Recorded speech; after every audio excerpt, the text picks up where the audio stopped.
సంఘ బిడ్డలందరూ కూడా ప్రత్యేకమైన వందనాలు చెల్లిస్తూ ఉన్నాను.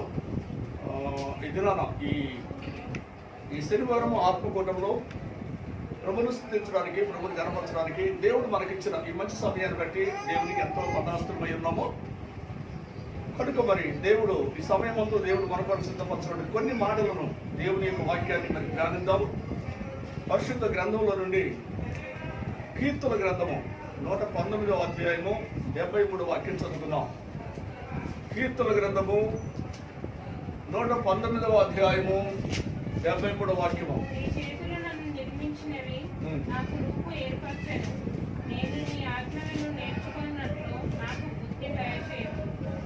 ప్రార్థన చేసుకుందాం. ప్రేమగల తండ్రి, దయగలిగిన యేసయ్యానికి వందనాలు. ఈ వాక్యం చేత మాతో మాట్లాడి నడవలసిన త్రోవలు మాకు నేర్పడి ఆ వెలుగులో మేము నడుచుకొని మీ రాకడ కొరకు సిద్ధపడటానికి ఈ లోకంలో మేము నిత్యము నీ చేతిలో ఉండడానికి సహాయం చేయమని యేసు నామములో ప్రార్థన తండ్రి, ఆమేన్. గట్టిగా స్తోత్రం, హల్లెలూయా. కనుక దేవుని యొక్క వాక్యము మనకి స్పష్టంగా అర్థమయ్యే రీతిగా మాట్లాడుతున్న మాట మనము జ్ఞాపకం చేసుకుంటే, దేవుడు తన మాటలు మనకు తెలియజేస్తున్నాడు. చక్కటి మాటలు. నీ చేతులు నన్ను నిర్మించి నాకు రూపు ఏర్పరచను. నీ చేతులు నన్ను నిర్మించి నాకు రూపు ఏర్పరచను.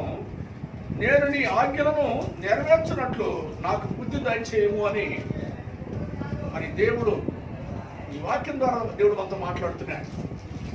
దేవుని వాక్యం చెప్తుంది, నీ చేతులు నన్ను నిర్మించి నాకు రూపు ఏర్పరచను. నీ చేతులు నన్ను నిర్మించి నాకు రూపు ఏర్పరచావు ప్రభువా.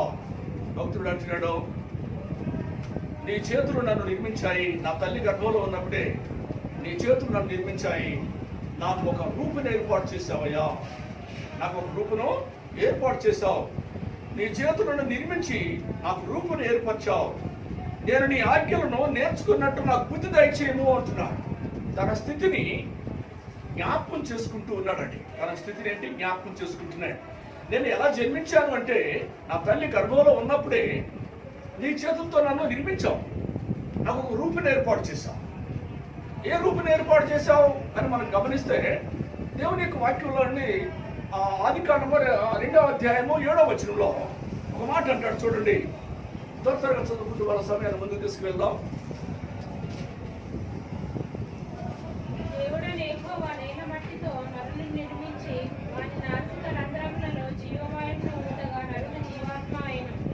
ఒకటి 27, 26 కావచ్చు, 26, 27.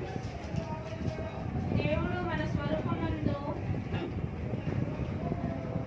మన పోలిక చొప్పున నరులను చేయుటకు వారు సముద్రపు చేపలను, ఆకాశ పక్షులను, పశువులను, సమస్త భూమిని. ఇక్కడ ఏమని మనకి తెలియజేస్తున్నాడంటే, మన స్వరూపమందు మన పోలిక చొప్పున స్త్రీ గాను పురుషుడు గాను మనము చేయుదాము అని దేవుడు అనుకున్నాడు. అన్నట్టు దేవుడు ఏమనుకున్నాడు, మన స్వరూపమందు మన పోలిక చొప్పున నరులను చేద్దామని అనుకున్నాడు. అక్కడ అనుకున్న దేవుడు 2వ అధ్యాయం 7వ వచనంలోకి వచ్చేసరికి అక్కడ నేల మట్టితో నరుని నిర్మించి వారి నాసిక రంధ్రముల జీవవాయువును వదగా నరుడు ఏమయ్యాడు, జీవాత్మగా మార్చబడ్డాడు.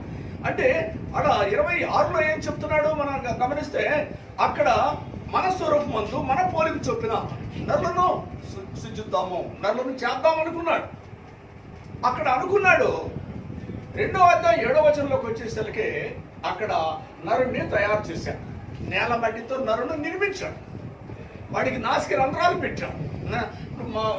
పురుషుడికి ఎన్ని రంధ్రాలు ఉన్నానో అన్ని రంధ్రాలు పెట్టాడు. రంధ్రాలు పెట్టి జీవవాయువును ఊదాడు.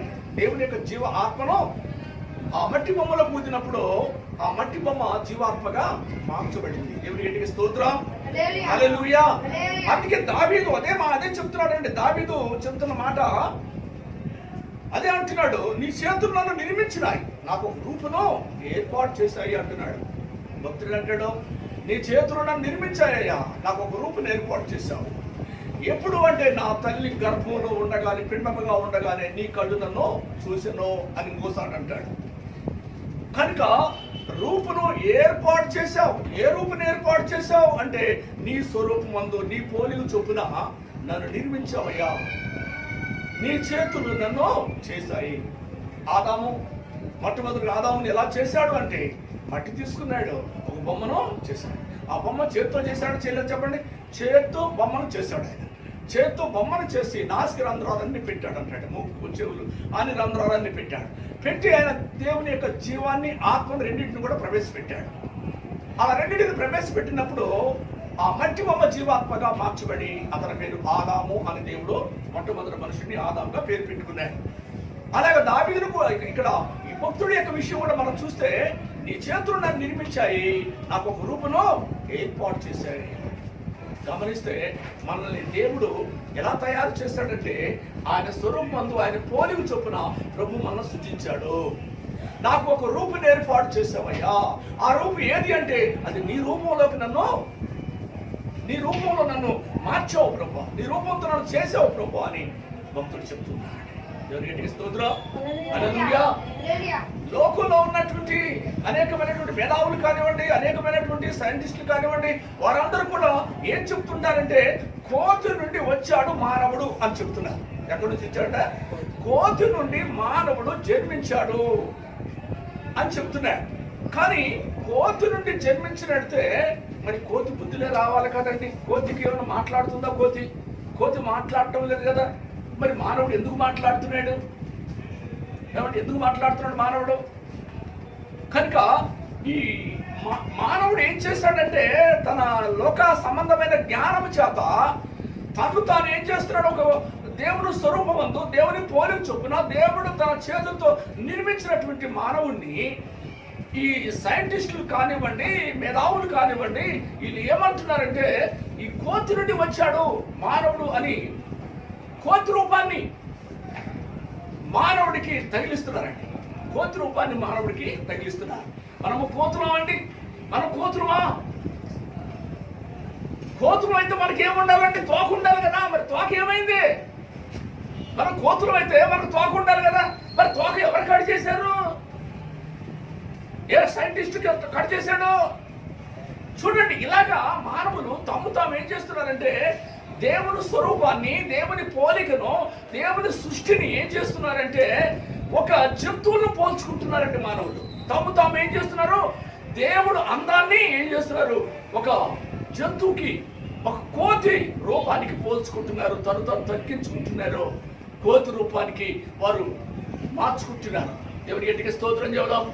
దేవుడేమో తన స్వరూపం తన పోలిక చొప్పున మానవుడు చేసి అతన్ని హెచ్చిస్తే, ఆ హెచ్చించినటువంటి మానవుడిని వీళ్ళేం చేస్తున్నారంటే, వీళ్ళు కోతులు గాను, లేదా కుక్కలు గాను, నక్కలుగా పుడతావురా, కుక్కలై పుడతావురా, ఎలికై పుడతావురా.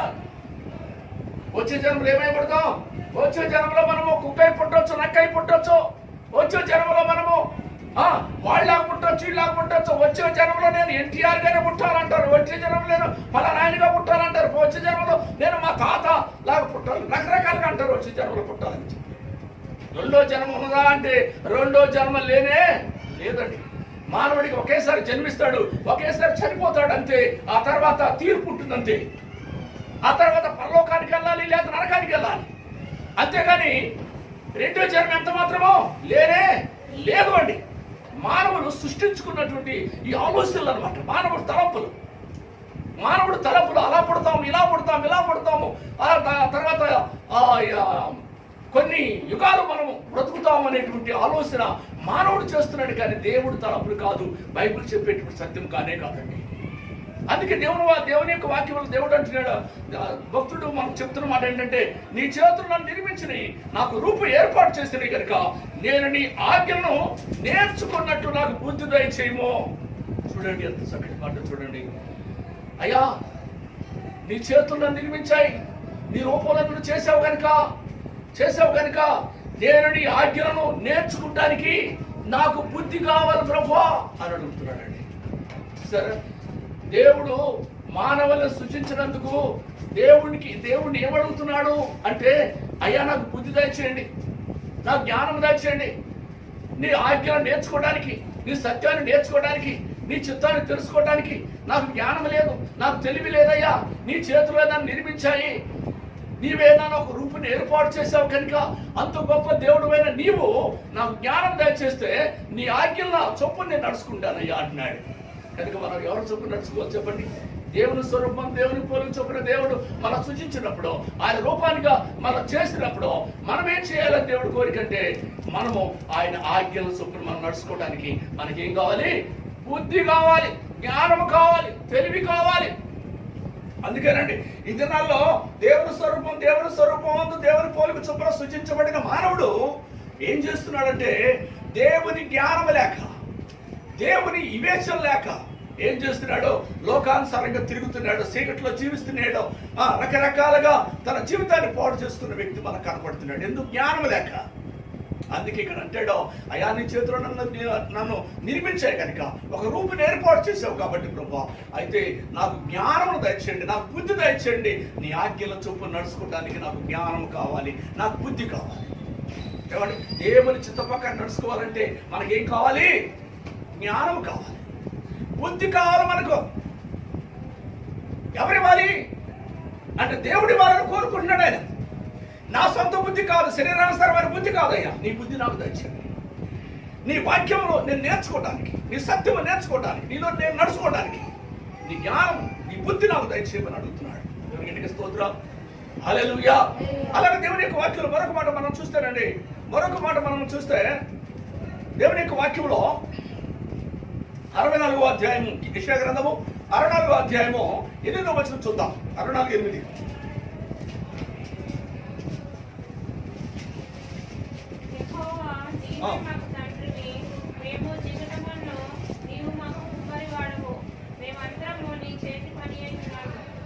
గట్టిగా స్తోత్రం, గట్టిగా హల్లెలూయా, హల్లెలూయా, హల్లెలూయా.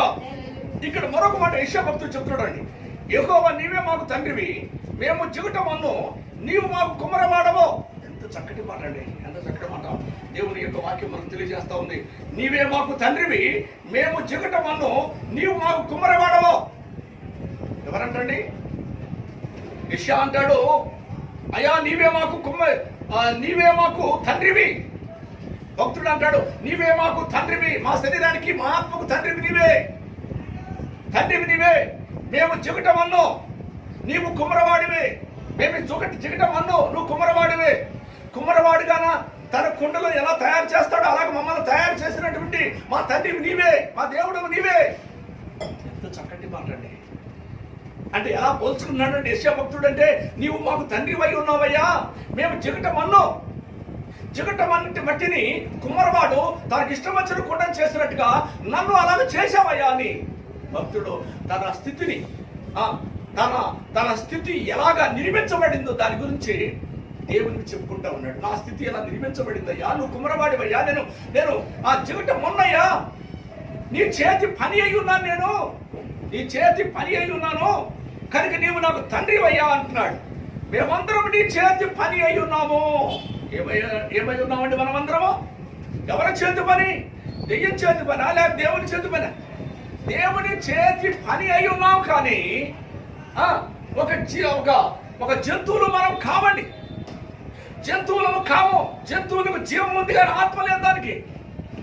జంతువులకు జీవం ఉంది కానీ ఆత్మ లేదు దానికి. కనుక దేవుడు మనకు ఏమిచ్చాడు అని మనం గమనిస్తే, నేల మట్టిని తీసుకొని ఏం చేశాడు? నేల మట్టిని తీసుకొని తన స్వరూపం తన పోలిక చొప్పున చేశాడు. నాసిక రంధ్రాలు పెట్టాడు, జీవ ఆత్మను ప్రవేశపెట్టాడు అని రాయబడింది. జీవాత్మను ప్రవేశపెట్టాడు అంటే జీవం ఉంది, రెండోది ఏముంది? ఆత్మ ఉన్నది. జీవం ఉంది, రెండోది ఆత్మ ఉంది. చెట్టులో ఏముంది? జీవం ఉందండి. జంతువులు ఏముంది? ప్రాణం ఉంది. జంతువుల్లో ప్రాణం ఉంది కానీ ఏమి లేదంటో ఆత్మ లేదండి. కానీ దేవుడు నిన్ను సృజించిన దేవుడు నీకేమిచ్చాడు అని అంటే, ఆయన నీకు ఆత్మనిచ్చాడు, ఆత్మను ఇచ్చాడు. అందుకే యెషయా భక్తుడు అంటాడు, నీవే మాకు తండ్రివయ్యా, మేము జిగటమన్ను, నీవు కుమ్మరవాడువు, మేమందరం నీ చేతి పని అయి ఉన్నాము. ఎవరి చేతి పని అండి? కుమ్మరవాడు ఏం చేస్తాడండి? కుమ్మరవాడు ఏం చేస్తాడు? తనకి ఇష్టం వచ్చిన కుండను తయారు చేస్తాడు. చేయడా? తనకి ఇష్టం వచ్చిన కుండను తయారు చేస్తాడు. అందుకే యెషయా అంటాడు, అయ్యా మేమందరం నీ చేతిలో ఉన్నాం కాబట్టి, నువ్వు కుమ్మరవాడి కాబట్టి నీకు ఇష్టం వచ్చిన పాత్రగా నన్ను చేసావయ్యా. మనందరిని కూడా దేవుడు ఏం చేశాడు? తనకి ఇష్టం వచ్చిన పాత్రగా మనల్ని చేశాడు. ఒకరిని ఇంకొక విధంగా, ఒకరు ఇంకొక విధంగా, ఒకరు ఇంకొక విధంగా. కుండలన్నీ ఒకేలాగా ఉంటాయి చెప్పండి? కుండలన్నీ ఒకేలాగా ఉండవు కదా. కుండల్లో కూడా రకరకాల కుండలు ఉంటాయి, రకరకాల పాత్రలు ఉంటాయండి. అలాగే మనుషుల్లో కూడా దేవుడు రకరకాల పాత్రలను దేవుడు చేశాడు. ఆయన ఎవరు అంటే ఆయనే కుమ్మరవాడని దేవుడు ఆ భక్తుడు తెలియజేస్తా ఉన్నాడు. మనమందరం జిగట మట్టి. 2వ అధ్యాయం 7వ వచనంలో చెప్పాడు కదా, మనం ఏమై ఉన్నాము? జిగట మట్టిని తీసుకున్నాడు. జిగట మొన్నను తీసుకొని ఆయన ఏం చేశాడు? తన స్వరూపం తన పోలిక చొప్పున చేశాడు. ఓ బొమ్మను చేశాడు అంటాడు. బొమ్మను చేసి దానికి నాసిక రంధ్రాలు పెట్టాడు. తన చేత్తో నిర్మించాడు. దేవుని గట్టిగా స్తోత్రం చేద్దాం. హల్లెలూయా. కనుక అలాగా దేవుని యొక్క వాక్యం మనకు చెప్తుంది, నీవు మాకు తండ్రి అంటున్నాడు యెషయా భక్తుడు. మనకి ఏమైనా దేవుడు మనకు తండ్రి అయి ఉన్నాడు. మనం ఏమై ఉన్నాము దేవునికి? చిగుట మట్టి అయి ఉన్నాం, చిగుట మొన్ను. మనమందరం చిగుట మొన్న అయి ఉన్నాము. దేవుడు ఏమై ఉన్నాడు? కుమ్మరవాడు. ఎవరున్నారా? కుమ్మరాన్ని ఏం చేస్తాడు? పగలు పడతాడు, దాన్ని మళ్ళా కూడా ఏం చేస్తాడు? దాన్ని ఇప్పుడు సారి ఉందనుకోండి, దాని మీద చేస్తాడు. చేసి ఇది కాకపోతే ఇంకోటి చేయాలనుకుంటాడు, ఇంకోటి చేయాలనుకుంటాడు. ఏదైనా చేయగలడు కుమ్మరవాడు కాబట్టి. ఎందుకు? కుమ్మరవాడి మీద మట్టికి అధికారం లేదా? అధికారం ఉంది కదా. ఆ మట్టి ఆయనదే కదా, తయారు చేసేది ఆయనే కాబట్టి. అందుకే నీ చేతి పని అయి ఉన్నాం ప్రభు అంటాడు. మనమందరం ఎవరి చేతి పని చెప్పండి? దేవుని చేతి పని అయినటువంటి మనుషులు మనము. ఆయన మనకు తండ్రి. గుర్తుపెట్టుకుందాం దేవుని యొక్క వాక్యం చెప్తున్నమాట. మరొక మాట మనం చూస్తే దేవుని యొక్క వాక్యంలో కీర్తన 37వ అధ్యాయం 24వ వాక్యం చదువుకుందాం.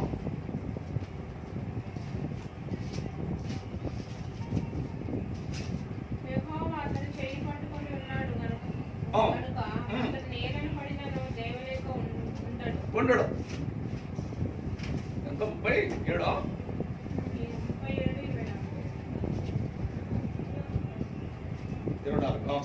యెహోవా అతని చేయి పట్టుకొని ఉన్నాడు కనుక అతడు నేల పడినను లేవలేక ఉండడు. దేవుని గట్టిగా స్తోత్రం. హల్లెలూయా. యెహోవా తన చెయ్యి పట్టుకొని ఉన్నాడు కనుక అతడు నేల పడినను లెగవకుండా ఉండడు అంటాడు. లెగవకుండా ఉండడు అంటాడు. ఎందుకు అంటే యెహోవా తన చెయ్యి పట్టుకున్నాడు కనుక అతను కింద పడ్డా కానీ అలాగనే ఉండడు అంటాడు. అలాగనే ఉండడు కానీ అతను ఆ కింద పడ్డప్పుడు దేవుడు చేయి పట్టుకున్నాడు కనుక అలాగనే ఉండడు. వెంటనే దేవుడు చేయి పట్టుకొని లేపుతాడు కనుక అలాగనే ఉండడు. అనేక సార్లు మనము కూడా బలహీనమై పడిపోతాం, ఆరోగ్యం లేకుండా పడిపోతాం, రోగాలతో పడిపోతాం, సమస్యలతో పడిపోతాం, ఇబ్బందులతో పడిపోతాం, అప్పులతో పడిపోతాం, రకరకాల శోధనలతో పడిపోతాం. అయితే పడిపోయినప్పుడు దేవుడు మన చెయ్యి పట్టుకొని ఉన్నాడు అంటాడు. మన తండ్రి మన చెయ్యి పట్టుకున్నాడు, మన కుమ్మరవాడు మన చెయ్యి పట్టుకున్నాడు. చెయ్యి పట్టుకున్నాడు కనుక కింద పడ్డా కానీ లెగవకుండా ఉండడం, అలాగనే పడి ఉండడం. లెగుస్తాడు ఒకరోజు. దేవుని గట్టిగా స్తోత్రం. హల్లెలూయా. అంటే లెగుస్తాడంటే ఎలా లెగవగలుగుతాడు అంటే దేవుడు మన చెయ్యి పట్టుకున్నాడు కనుక కింద పడ్డా కానీ చెయ్యి పట్టుకున్న ఆయన ఏం చేస్తాడు? పైకి లేపి నిలబెడతాడు. దేవుని గట్టిగా స్తోత్రం. హల్లెలూయా, హల్లెలూయా. కనుక దేవుడు ఎలాంటి వాడో మనం గమనిస్తే నేల పడినను తిరిగి మళ్ళా పైకి లేపి నిలబెట్టే దేవుడు అండి. ఒకసారి యేసు ప్రభు వారు తన శిష్యులందరూ కలిసి ధోనిలో అర్ధరాత్రి కాడ వెళ్తున్నారు, సాయంకాల సమయంలో వెళ్తున్నారు. అప్పుడు తెల్లవారుజాము వచ్చింది. తెల్లవారుజాము కాడ యేసు ప్రభు సముద్రం మీద నడుచుకుంటూ వస్తున్నాడు. సముద్రం మీద నడుచుకుంటూ వస్తుండగా ధోనిలో ఉన్నటువంటి శిష్యులు యేసును చూసి భయపడుతున్నారు. శిష్యులారా నేనే, భయపడద్దు అన్నాడు. ఆయనేమో సముద్రం నడుచుకుంటూ వస్తున్నాడు. ఈ 4వ జామున వీళ్ళు ఈ రాత్రికాల సమయంలో వీళ్ళు ధోనిలో వెళ్తున్నారు. సముద్రం మీద యేసు నడుచుకుంటూ వస్తుంటే వీళ్ళు భయపడ్డారు. వెంటనే ప్రభు అంటాడు, శిష్యులారా నేనే, భయపడద్దు అని చెప్పాడు. చెప్పినాక వెంటనే యేసుగా పేతురు అంటాడు, అయ్యా నీవే అయితే ఈ సముద్రం మీద నడిచి నేను నీ కాడికి రావడానికి నాకు ఆజ్ఞాపించు అన్నాడు. నేను ఆజ్ఞాపిస్తున్నా రా అన్నాడు యేసు ప్రభు. వెంటనే పేతురు ఆ ధోనిలో నుంచి అడుగు ఏడబెట్టాడు, సముద్రం మీద పెట్టాడు. సముద్రం మీద పెట్టి యేసు వైపు చూస్తున్నాడు. సముద్రం మీద పెట్టి నడుస్తూ ఉన్నాడు. యేసు వైపు చూసి నడిచినంతసేపు చక్కగానే సముద్రం మీద నడిచా. ఎప్పుడైతే గాలి ఏమంటే అలలు కొట్టే అంటండి, గాలి వీసింది అంటండి. ఎప్పుడు అలలు కొట్టి గాలి ఇవ్వగానే యేసు వైపు చూసిన వ్యక్తి యేసు వైపు చూడకుండా ఈ గాలి వైపు చూసాడు అంటాడు. ఈ అలల వైపు చూడగానే వెంటనే భయం వేసింది. అయ్యో మునిగిపోతాను, సముద్రం మీద నడుస్తున్నాను, మునిగిపోతాను అనుకున్నాను అంటాడు. సందేహం వచ్చింది, వెంటనే మునిగిపోతున్న సమయంలో అంటున్నాడు, ప్రభువా నేను మునిగిపోతున్నాను, నన్ను రక్షించండి ప్రభువా అని కేకలేస్తున్నాడు పేతురు. సందేహం వచ్చింది, మునిగిపోతున్నటువంటి పేతురు అంటాడు, అయ్యా నేను మునిగిపోతున్నాను, నన్ను లేవనెత్తండి ప్రభువా అన్నప్పుడు వెంటనే యేసు ప్రభువారి దగ్గరికి వచ్చేసి వెంటనే అతను చేయి పట్టుకొని, అల్ప విశ్వాసి ఎందుకు సందేహపడితివి అని చెప్పి గద్దించి అతను చేయి పట్టుకొని లేవనెత్తి మనం నిలబెట్టాడు. పడిపోయేవాడు ఏమాడు, సముద్రంలో మునిగిపోయేవాడు ఏం చేశాడు సార్, చేయి పట్టుకున్నాడు కనుక సముద్రంలో మునిగిపోతున్నటువంటి పేతురుని యేసు ప్రభువారు చేయి పట్టుకున్నాడు కనుక మన పైకి లేపి ఏం చేశాడు, మన సముద్రం మీద నిలబెట్టాడు. సరే ఎంత గొప్ప దేవుడు, ఒకసారి ఆలోచించండి. అందుకే దేవుని వాక్యం మనకు చెప్తుందండి, యెహోవా చేయి పట్టుకున్నాడు కనుక నువ్వు నేల మీద పడినా కూడా అలాగనే ఉండవు, నువ్వు లేపుస్తావు. ఎందుకు? యేసయ్యని చేయి పట్టుకున్నాడు. సహోదరులు యేసయ్య మనం చేయి పట్టుకున్నాడు, ప్రభు మనం చేయి పట్టుకున్నాడు. నువ్వు ఆయనకి ఇష్టరాలు కనుక, ఆయన ప్రియమైన బిడ్డవు కనుక, ఆయన నచ్చిన బిడ్డవు కనుక, అందుకే ప్రభువుని చేయి పట్టుకొని నిన్ను నడిపిస్తున్నాడు కనుక ఒకవేళ నీకు రాయి తగిలిన, సమస్య వచ్చినా, ఇబ్బంది వచ్చినా, కష్టం వచ్చినా కూడా నువ్వు నేల పడిపోతున్నప్పుడు వెంటనే ప్రభు ఏం చేస్తాడు, పడినట్టు నిన్ను అలాగనే ఉంచాడు. కానీ వెంటనే ఆయన పైకి లేపి పేతురు నిలబెట్టినట్టుగా నిన్ను కూడా నిలబెట్టబోతున్నాడు. దేవుని గట్టిగా స్తోత్రం, హల్లెలూయా. పేతురు నిలబెట్టిన దేవుడు మనం నిలబెట్టే దేవుడుగా ఉన్నాడు. పేతుర్ని అల్ప విశ్వాసి ఎందుకు సందేహపడితివి అని గద్దించాడు. ఎందుకు మునిగాడు చెప్పండి, ఎందుకు మునిగిపోతున్నాడు? సందేహం వచ్చింది, మునిగిపోతున్నాడు. సందేహం వచ్చింది, మునిగిపోతున్నాడు. దేవుని బిడ్డలమైన మనకు ఏం రాకుండా ఉండాలి? సందేహం వస్తే ఏమైతే మనం గుర్తుపెట్టుకొని ఈ లోకంలో మనం బ్రతుకుదాము. దేవుడి మాటలు దీవించను గాక ప్రార్థన చేసుకుందాం. ప్రేమల తండ్రి, దయగల మా యేసయ్యా నీకు వందనాలు. అనేక విషయాలు మాతో మాట్లాడేందుకు స్తోత్రాలు, వందనాలు చెల్లిస్తున్నాం తండ్రి. అయ్యా నీకు వందనాలు. నీ చేతులను నిర్మించను ఒక రూపును నాకు తయారు చేశావు. నీ అడుగుజాడ నడుస్తున్నట్లుగా నాకు బుద్ధి దయచేయండి అని భక్తుడు చెప్తున్నాడు తండ్రి. కనుక నాన్న నీ చేతులు మమ్మల్ని నిర్మించాయి కనుక, ఒక రూపు ఏర్పాటు చేసే కనుక మాకు జ్ఞానం దయచేయండి, తెలివి దయచేసి నీ అడుగుజాడ నడుస్తున్నట్టుగా మాకు బుద్ధి దయచేయండి తండ్రి. మీకు స్తోత్రాలు, మీకు వందనాలు చెల్లిస్తున్నాను తండ్రి. వెనకను ముందు మమ్మల్ని ఆవరించి ఉన్నావు, నీ హస్తం మా మీద ఉన్నది కనుక మేము భయపడాల్సిన పని లేదు తండ్రి. నేను నీకు దేవుడై ఉన్నాను, నీకు సహాయం చేస్తానని చెప్పుచు నీ కుడి చేత నేను పట్టుకున్నాను కనుక భయపడద్దు, దిగులు పడద్దు అని చెప్తున్నావు తండ్రి. మీకు స్తోత్రాలు, మీకు వందనాలు చెల్లిస్తున్నాను తండ్రి. ఈ భూలోకమంతా సమాప్తం అయ్యే వరకు సదాకాలం పరలోకంలో కూడా మీకు తోడుగా ఉంటాను, మీకు మీ చేయి పట్టుకుని నడిపిస్తాను అంటున్నావు తండ్రి. మీకు స్తోత్రం, మీకు వందనాలు నాయన. నువ్వు నీ చేయి నేను పట్టుకున్నాను కనుక నేల పడినను తిరిగి లేస్తావు, ఎందుకంటే నేను నీ చేయి పట్టుకున్నాను కనుక. నా కుమారుడు భయపడద్దు, నేను నీ చేయి పట్టుకున్నాను. అనేక సార్లు సమస్యలు, ఇబ్బందులు, కష్టాలు వచ్చినా కానీ నువ్వు భయపడాల్సిన పని లేదు. నువ్వు పడబోయినప్పుడు నేను లేవనెత్తి నిలబెడతాను కనుక నువ్వు భయపడద్దు, ఈగులు పడద్దు అని చెప్తున్నావు కనుక నాయనమ్మా. ఇక్కడ ఉన్న కూడిన బిడ్డలందరూ దీవించండి, ఆస్వాదించండి నాయన. నువ్వు కుమ్మరవాడివైతే మేము చికటమట్టి అయి ఉన్నాము, మేము నీ చేతి పని అయి ఉన్నాము తండ్రి. మీ స్తోత్రాలు తండ్రి. కుమ్మరవాడి చేతిలో మట్టి ఎలా ఉన్నదో అలాగే ఇశ్రాయేలు అందరూ కూడా నా చేతిలో ఉన్నారు అంటున్నాం తండ్రి. మీకు స్తోత్రాలు, వందనాలు చెల్లిస్తున్నాం ఆయన. ఇడిపోయిన కుండను వదిలిపెట్టలేదు కానీ మళ్ళీ తిరిగి ఒక కొత్త కుండగా మార్చావు. అలాగే మమ్మల్ని కూడా అలా కొత్త కుండగా, నూతన కుండగా మార్చడానికి సమర్థుడు, శక్తిమంతుడు తెలియజేసినందుకు స్తోత్రాలు తండ్రి. కూడిన బిడ్డలందరూ కూడా దీవించి ఆస్వాదించి ఆయన ఈ కరోనా వైరస్ నుంచి అయినా మమ్మల్ని తప్పించి రక్షించి కాపాడండి. మీరు మహిమ పొందమని ప్రార్థన చేస్తున్నాము. సంఘ బిడ్డలందరూ కూడా తండ్రి మరి కరోనా వైరస్ ఎవరికి రాకుండా ప్రతి ఒక్క కుటుంబాన్ని దర్శించండి. మా సంఘ బిడ్డలందరూ కూడా తండ్రి కరోనా వైరస్ రాకుండా ఉండదు కాక ప్రతి కుటుంబం మీద నీ కాపుదలని కృప ఉంచినాను, ప్రతి బిడ్డ మీద నీ కాపుదల కృప ఉంచి ఏ కరోనా వైరస్ రాకుండా కాపాడమని ప్రార్థన చేస్తున్నాం తండ్రి. మీ స్తోత్రం కలుగును గాక నాయన. 8వ తారీఖు తండ్రి దేవా మరి చర్చిలు నడిపించుకోమని మాకు పర్మిషన్ ఇచ్చినందుకు స్తోత్రాలు, వందనాలు చెల్లించుకుంటున్నాం తండ్రి.